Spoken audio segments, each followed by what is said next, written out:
What's up, world? It's your man, MrSan44Man, seen in over 100 plus countries around the world.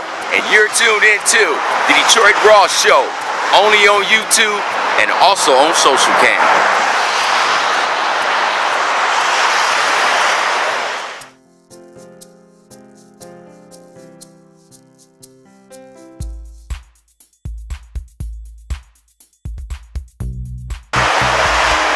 What's up, world?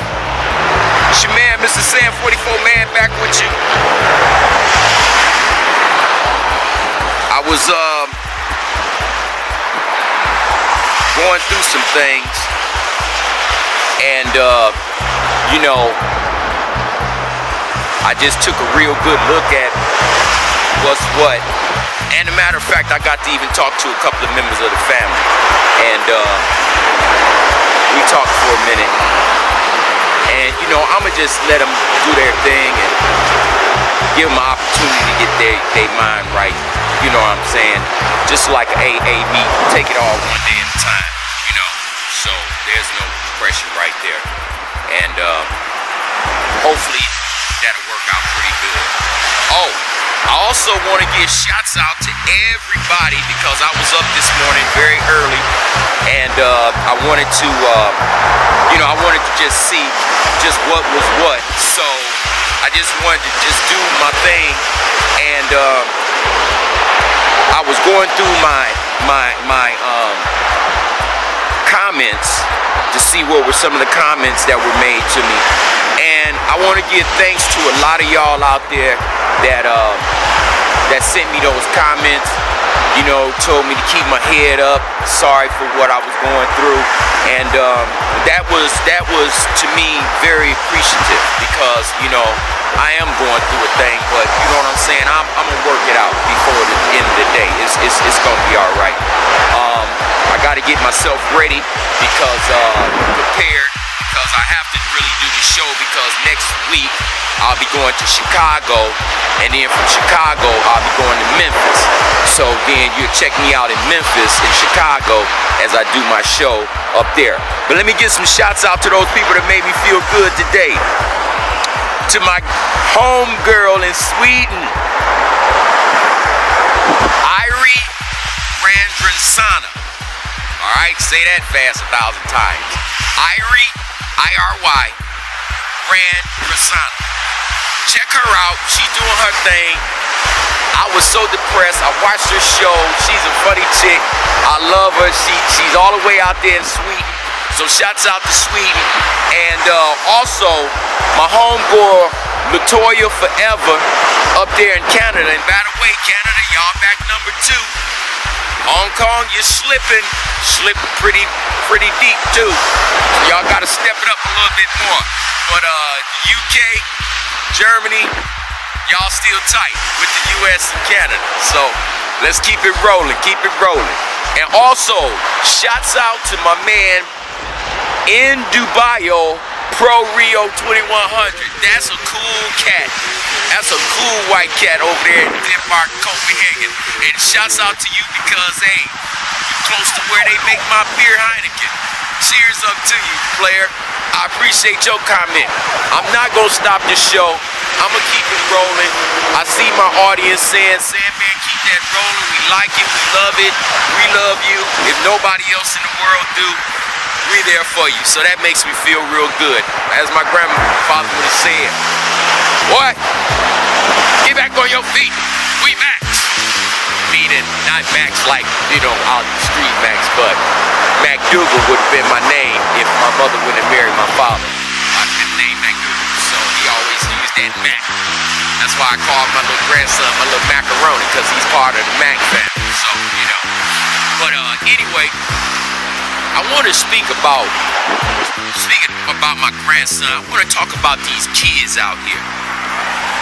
You know, today, these kids is a mess, man. They can be a little bit much, you know. That's why, you know, I love kids. I know a lot of kids don't have fathers. I try to be, you know what I'm saying? A lot of kids out there don't have fathers, and you know, they look up to me. You know what I'm saying? And I had to think about that yesterday. Like, all these kids look up to you. Can't see you down. They can't see you broke down. You know, I got things that kids giving me. Money clips, wallet, belt, different trinkets and stuff that they've given me. And, you know, it makes me feel good that the kids love me, you know. And I gotta understand that. Somebody out there love my black ass, but, you know, I'm a real good guy. I'm a real good guy. It's hard being a real good guy because I live in a bad world. I used to be a real bad guy. Oh my God, I used to be a mess. To the degree that I even scared my grandmother. That's not nothing to feel good about. I used to frighten my grandmother, my mother, for the kind of people. I remember my grandmother said one day, I said, "Grandmama, now that you're not scared of me no more, let me ask you a question." Because I had changed my life. I've changed my life, y'all, dramatically. And I asked her one day, I said, "Mama, what makes me make you scared?" And she said, "The hoodlums that you be with." And I thought about it. My crew is, they seem kind of frightening guys to some people. They can hurt your day, for real. But you know, these kids, they don't have any good little images of a black man other than watching a black man going to jail or something you put on your national news. It's nothing that's good and inspiring to a child. So when kids see me, they look at it like, "Oh, that's Sandman. Sandman got it going on. My little nephew." You know, he be like, you know, "Unc, you rich, you famous." That may be true to a certain degree, but it's just the image that I possess and present to him that he looks at it like, "You got it going on." And some people might say I do, but it's not without a lot of heartache and pain. You know, I lost a lot of people I loved in my life. You know, my sister, my mother, you know, grandfather, you know, and it's just, I just want to be an image of a person that has just happened to be a black man. Sorry about that, y'all, but he's an intelligent cat. He got it going on. He's an inspiration to the next black guy out there to want to strive and quest. This man been in prison. This man been homeless. This man has been just used and abused and dragged through the mud, and still came out to be a shiny diamond. And that's what I have to keep in my heart instead of beating myself up. I'm a very good person now, but being good sometimes don't always work for everybody. You know what I'm saying? People want you to be mean and want you to fuck them over and you know, talk nasty to them and all that. You know, I don't really have time for that because life is too short. And just like I told y'all when I was at my cousin's funeral, it's always too late to tell somebody you're sorry once they dead. It's always too late to say, "Damn, just can I say one more word to him?" How many times have y'all out there lost somebody and then turn around and say, "Damn, only if I could have just said this to him. Only if I could have just said I love them." I mean, sometimes it's so devastating that it makes a person crazy because they had that much love and an admiration for you, but when a person's dead and gone, we can't tell them that. We can't. You know, it's too late then. So back to what I was saying with these kids, they look up to us and they really want us to be an image for them that they can be proud of. You know, with not a lot of black men out here, you know, brothers, we really gotta get our situation together and start taking care of our children. You know, I spoil mine so rotten that they just a mess. I spoil some other ones. They all right.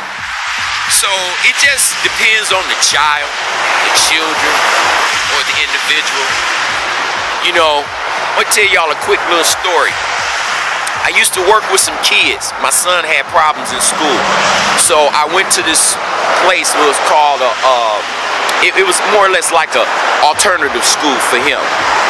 But the kids was a mess. They was a mess, hot mess. So what I did is I came up there and looked out. You know, made a little class, asked the principal if I could make a little class, little drama class. They loved it. I mean, I would have the teachers saying, Mr. Miles, the kids won't come to our class because they want to come to your class. And it's a problem. So I had to kind of slow it up, back it up a little bit, set down some of my days. But it was the inspiration that the kids had every time I came through that door. Because I checked them. I was there to take care of some business with my son. The kids was all out of control. The teacher didn't have any control over this. And I went the fuck off. And from that day on, because they looked at me like, who the hell he think he is? But from that day on, them kids cried and hugged me the day that they had to close that school.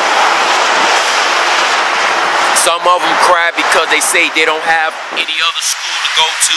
This was their last straw. Some of them just was already kicked out, just came in. They didn't know where they were going to do but stay home. I felt for these kids. The principal told me about a teacher at another school here in Detroit. Told me, can I be an inspirational speaker and talk to the kids? I said, okay, fine, I would. I goes to the school. I'm sharp, showing the kids, hey, I'm out here doing it.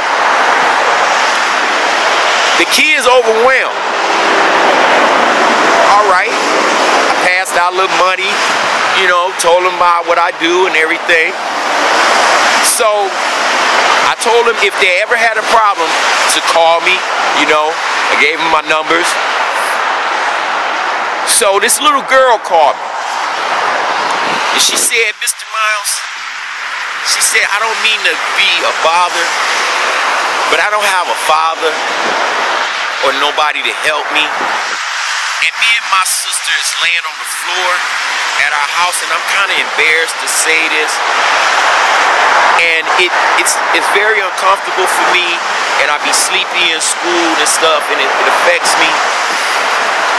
I don't really know you, but I just wanted to know, could you help me and my sister to get a bed? Well, basically, she said herself. So I went over there, helped them out. I mean, took a look at where they were staying and everything. They were sleeping on the floor, you know. So I told me and my wife, we went, and I picked the little girl up from school, took her. The goddamn kids told the little girl that I was there to rape her. So the little girl running around crazy, paranoid, running through the school. I'm like, where's this little girl going? I didn't call her grandmama. We about to get to bed. What is all this? In her head. Fuck that she had called me and asked me to help her. But the little kid's got in her head, he gonna rape you. I'm there with my wife. What the fuck? So, little girl told me once we ended up getting her and, you know, taking her to her grandmother and taking her home. And, you know, I took the little girl up here to the furniture store to buy the beds. The little girl told me this. She said, Mr. Miles, I was just scared because the kids was telling me that you was gonna rape me, and I got scared. And I say, see there, baby? Them kids didn't have nothing. They didn't want you to have nothing either. And that's why they did what they did. You gotta watch what you say to kids. Their impression. Love a kid today. Hug yours. Call them up. Say, I love you. and let it be like that. Because with us gone, these children are really gonna be lost. And some of you brothers out there, stand the fuck up. Call your son or call your daughter. Tell them you love them. Tell them you was just watching MrSan44Man Detroit Raw show. Peace.